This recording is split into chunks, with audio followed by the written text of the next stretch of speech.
안녕하세요. 저는 올해 38살이 된 여자이고, 오래전에 엄마를 하늘나라로 보내주었어요. 몇십 년이 지나도 엄마가 돌아가신 것이 믿기지 않았는데, 최근에는 조금 적응이 된 것 같아서 이렇게 글을 써봅니다. 저희 엄마는 평생을 불행하게만 살다가 가셨어요. 부디 하늘에서는 꼭 행복하시기만을 바랍니다. 제가 들려주고 싶은 이야기는 제가 고등학생 때로 거슬러 올라가야 해요. 저는 태어날 때부터 아버지가 없었는데 엄마는 제가 계속 아빠 보고 싶다고 해도 볼 수 없다고, 보면 안 된다고 했어요. 아빠를 보는 것을 그렇게 반대하니까 저는 엄마의 직업 탓에 아버지가 누군지도 모른다고 생각했습니다. 그렇게 생각을 할 수밖에 없었던 것이, 저희 엄마는 동네에서 작은 술집을 운영하고 있었거든요. 그 술집이라 하면 정말 간단하게 술을 마시는 곳인데, 저희 동네는 작은 읍내여서 젊은 사람들이 많이 없다 보니 다들 저희 엄마가 술집에서 일한다고 하면 불건전하다고 생각했어요. 동네에 술집을 운영하는 사람이 저희 엄마밖에 없다 보니 동네 사람들은 저희 엄마를 다 알고 있었습니다. 저는 주위 시선을 많이 의식하는 성격이라 모든 곳에 그 술집을 운영하는 사람이 저희 엄마라고 말하고 다니지 않았어요.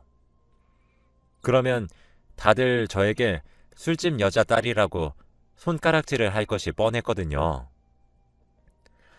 저와 엄마는 둘이서 작은 단칸방에 살고 있었는데, 엄마가 가게를 해서 번 돈으로 겨우 먹고 살 정도로 형편이 가난했습니다. 엄마 가게도 소문이 별로 좋지 않다 보니 손님도 별로 없었고, 가끔씩 동네 아저씨들이 오시는데 엄마한테 말도 안 되는 무리한 부탁을 하곤 했습니다. 엄마가 하는 술집은 그런 곳이 아닌데 동네 아저씨들은 항상 저희 엄마를 술집 여자 취급했어요.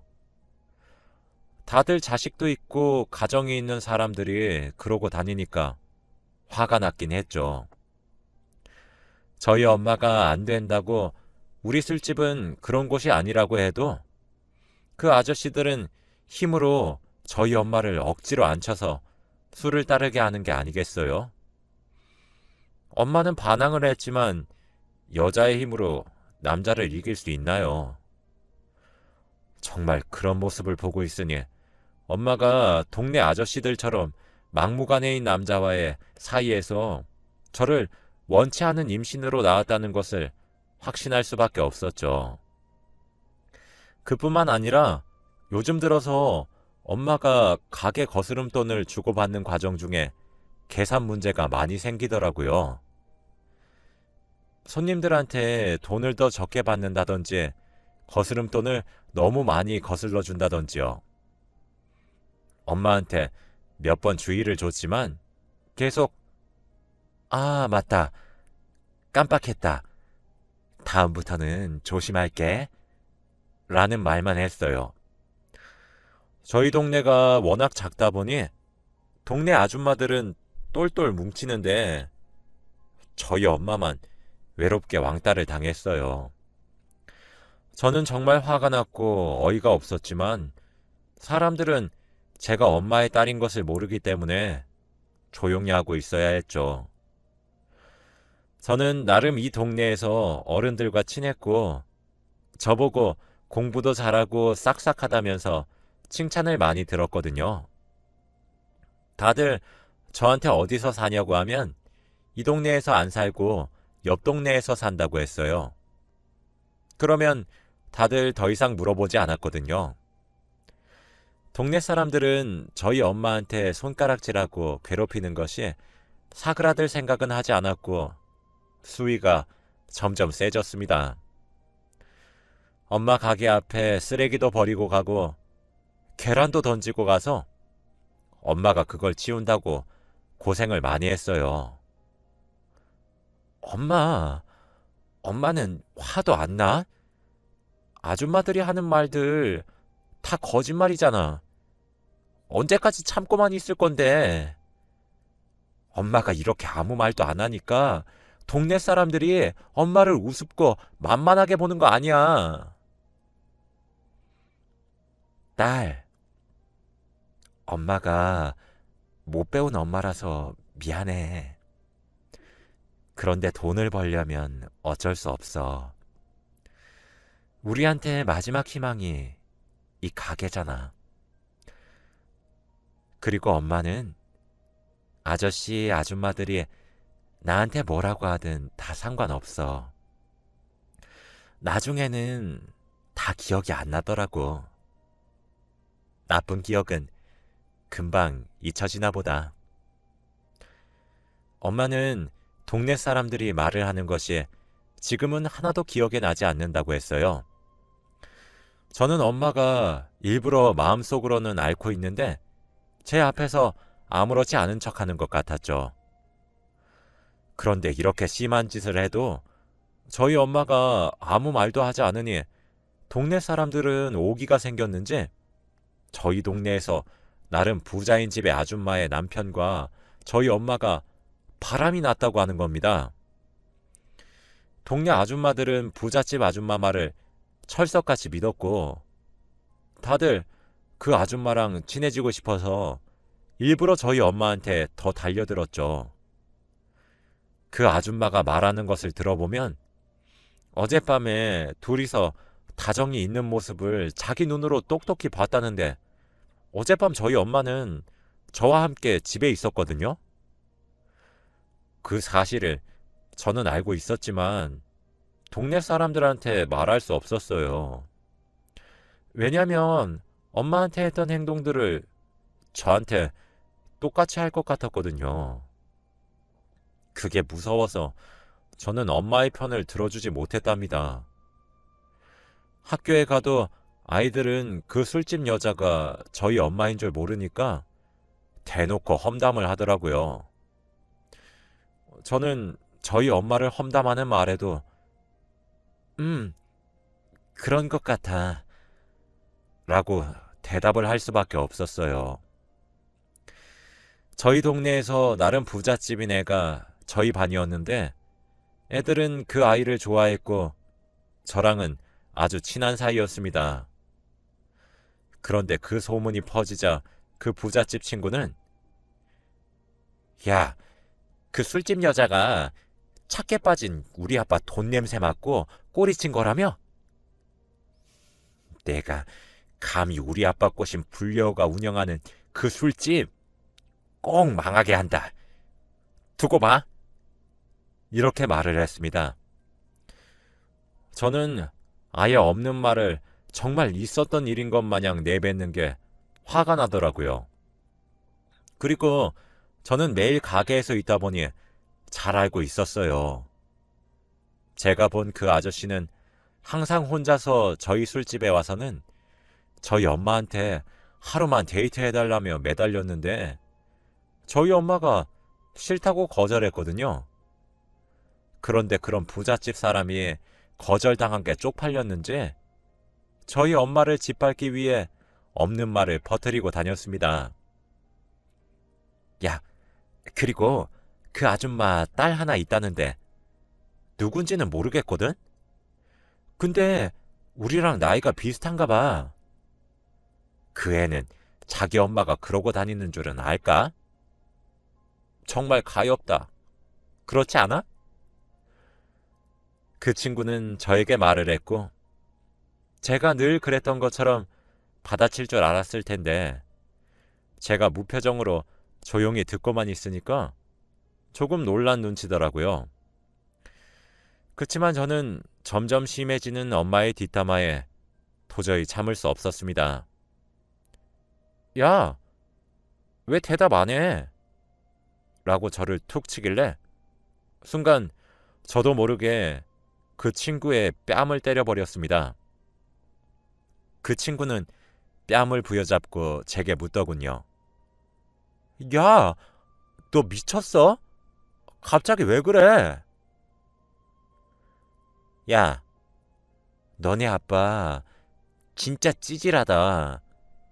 너희 아빠가 그 아줌마한테 한 번만 데이트해달라고 사정사정하는 거, 그 아줌마가 거절하는 거 내가 다 봤거든?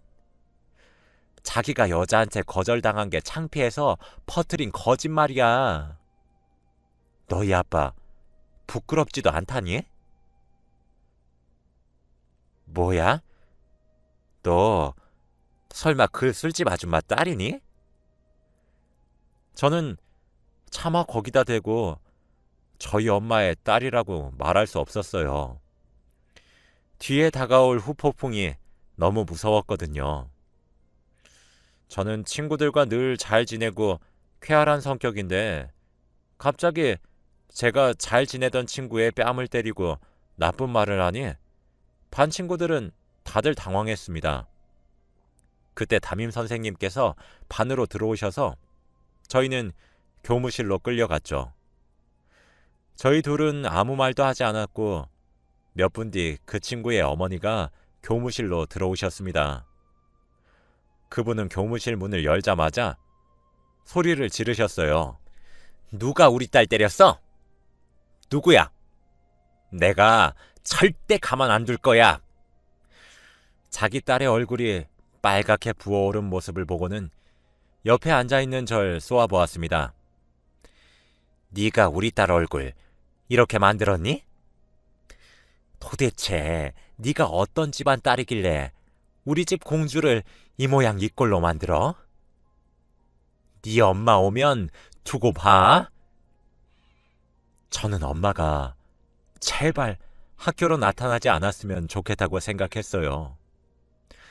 하필 그 친구 아빠가 저희 엄마랑 이상한 소문이 퍼졌으니까요. 그런데 몇 분 뒤에 저희 엄마는 친구의 엄마와는 사뭇 다르게 교무실 문을 살살 열었고 옷도 거지처럼 다 해지고 낡은 옷을 입고 조심스럽게 들어오셨습니다. 저는 일부러 엄마를 못 본 척했지만 엄마는 제 옆으로 오더라고요. 교무실에 있는 사람들은 제가 그 사람의 딸인 것을 알고 많이 놀란 눈치였고 그 친구의 엄마는 뭐야, 네 딸이 우리 딸 때린 거니? 라며 저희 모녀 사이를 비웃었어요. 너희 내가 똑똑히 갚아줄 거야 라고 했고 엄마는 계속 죄송합니다. 죄송합니다. 다신 안 그럴게요. 정말 죄송합니다. 라며 허리를 90도로 접어 그 부잣집 아줌마와 제 친구에게 사과를 했어요. 그 친구가 먼저 저희 엄마 욕을 심하게 했는데 그것도 모르면서 사과부터 하는 엄마가 너무 짜증났어요. 미안해. 그럼 꿇어. 그 아줌마는 미안하면 자기 앞에서 무릎을 꿇으라고 했고 저희 엄마는 네? 라고 당황하며 대답했죠. 우리 남편한테 꼬리친 것도 모자라서 우리 딸 뺨까지 맞았는데 내가 이 정도는 하라고 할 수 있지 않나? 저기... 제가 진실을 말하려고 할 때 엄마는 그 아줌마 앞에서 무릎을 꿇어버렸습니다. 저는 자존심도 없는 엄마가 너무 속상했고 그때 엄마는 눈물을 조금 흘리고 있는 것 같았죠. 교무실 분위기도 굉장히 숙연해졌는데 아줌마는 그게 웃겼는지 저희 엄마가 무릎을 꿇고 울고 있는 것을 휴대폰으로 사진을 찍고 있더라고요. 다른 사람이면 모를까 저희 동네에서 부잣집 아줌마니까 그만하라고 말리는 사람은 아무도 없었습니다. 화가 정말 치밀어 올랐고 당장 그 아줌마를 죽여버리고 싶었습니다.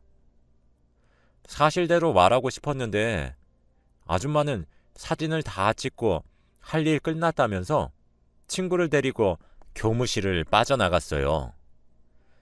선생님도 저에게 오늘은 조퇴를 하라고 하셨고 엄마와 같이 아무 말도 하지 않은 채 집으로 돌아가고 있었습니다. 그런데 엄마가 얼마 지나지 않아 딸, 우리 붕어빵 먹을까? 라며 웃으면서 말을 하는 거 있죠? 엄마는 속도 없어? 방금 그런 수치스러운 일을 당해도 느껴지는 게 고작 붕어빵이야? 응? 무슨 일? 엄마가 모른 척을 하는 게 너무 화가 났지만 엄마는 아무 생각이 없어 보였고 그런 사람 앞에다 대고 화를 내도 아무 의미 없을 것 같아서 더 이상 말을 하지 않았답니다. 엄마가 이렇게 혼자서 상처를 치유했다면 그걸로 됐다고 생각했죠. 다음날 학교로 가니 친했던 반 친구들이 저를 멀리하는 게 느껴졌고 저도 친구들에게 다가가지 않았어요. 그런데 그날 선생님께서 얘들아, 곧 수학여행인 거 알지? 내일까지 경비 꼭 가져와라. 라고 말을 하셨습니다. 수학여행은 단 한 번도 가본 적 없는 제주도로 정해졌죠. 저는 친구는 없었지만 수학여행을 가서 친구들과 다시 돈독해지고 싶은 마음에 무조건 수학여행을 가리라고 다짐했죠. 집으로 갔는데 엄마가 그날따라 일을 나가지 않더라고요. 계속 하루 종일 집에서 잠만 자고 누워만 계셨습니다. 힘들어서 조금 쉬나 보다 생각했어요. 엄마, 나 내일 수학여행 경비 내야 한대. 돈 좀 주라. 얼만데? 10만 원. 그 당시에 10만 원은 정말 큰 돈이었고 무엇보다 저희처럼 가정 형편이 좋지 않은 사람에게는 거액의 돈이었습니다. 돈 없는데? 엄마, 딸한테 이건 해줄 수 있지 않아? 그리고 돈이 없으면 나가서 일을 해야지. 지금 누워서 뭐 하고 있는 거야? 엄마가 오늘은 너무 힘이 들어서 며칠만 좀 쉬려고. 며칠? 며칠이 우리한테 타격이 얼마나 큰데. 그냥 늘 하던 대로 밖에서 일하고 오면 팁 많이 받잖아. 그냥 그거라도 들고 와. 저는 그때까지만 해도 부모가 자식 수학여행 보내주는 건 당연한 부모의 도리라고 생각했었거든요. 엄마는 이불 밑에서 주섬주섬 통장을 하나 꺼냈고 저에게 주었어요. 이거 우리 전 재산이야. 딱 20만 원만 꺼내서 도로 나한테 줘야 돼. 저는 통장을 열어보니 돈이 어느 정도 있었고 뭐야, 돈 있으면서 없는 척은? 이라고 한 뒤 은행에 가서 20만 원만 뽑았어요. 그런데도 돈이 조금 많이 남아서 수학여행에서 예쁜 옷을 입고 싶었기 때문에 옷도 조금 샀고 친구들에게 버스 안에서 맛있는 간식도 나누어 주고 이야기도 많이 해보려고 초콜릿 같은 간식거리도 샀습니다.